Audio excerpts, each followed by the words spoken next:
Well, Beatrice, indeed, that election campaign was launched Saturday. I think the main thing, the key thing in this election will be the economy.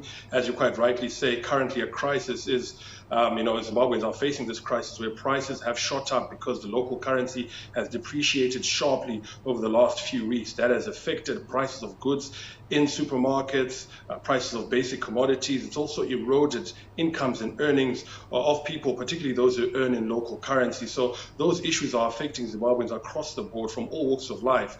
And that is likely to be, at the top of their minds when they go to the polling stations to look for a government or a leader who can fix this crisis conclusively, deal with these issues, but also create hope, bring in investment, create jobs, create a future that Zimbabweans are confident about economically. The president, as you quite rightly say, has cited some of those areas where he has done well, he has achieved, and he will say, look, we've set the foundation, give us another 5 years to finish off what we've done. And that is, essentially what is being said in the ruling party as well. The ruling party is saying President Mnangagwa is a great leader, he's done so well, but let's give him another 5 years to finish off what he's done. Whether or not that will sell with the electorate and what the opposition will say remains to be seen, but economy will be the main factor in this election, Beatrice. And how has the president performed in his first 5 years, and how does he expect to revive Zimbabwe's economy that has collapsed under his watch?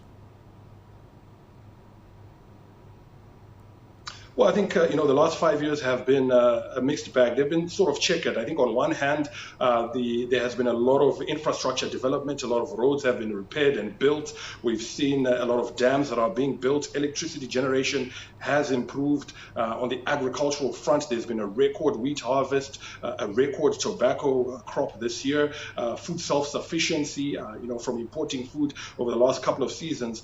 There's been, an excess or extra in terms of food. So on one hand, he's done extremely well, but on the other, there are these issues of the currency, the economy that is still a challenge, unemployment, and those sort of issues, and the confidence generally that ordinary citizens have. So those are the issues that he's grappling with.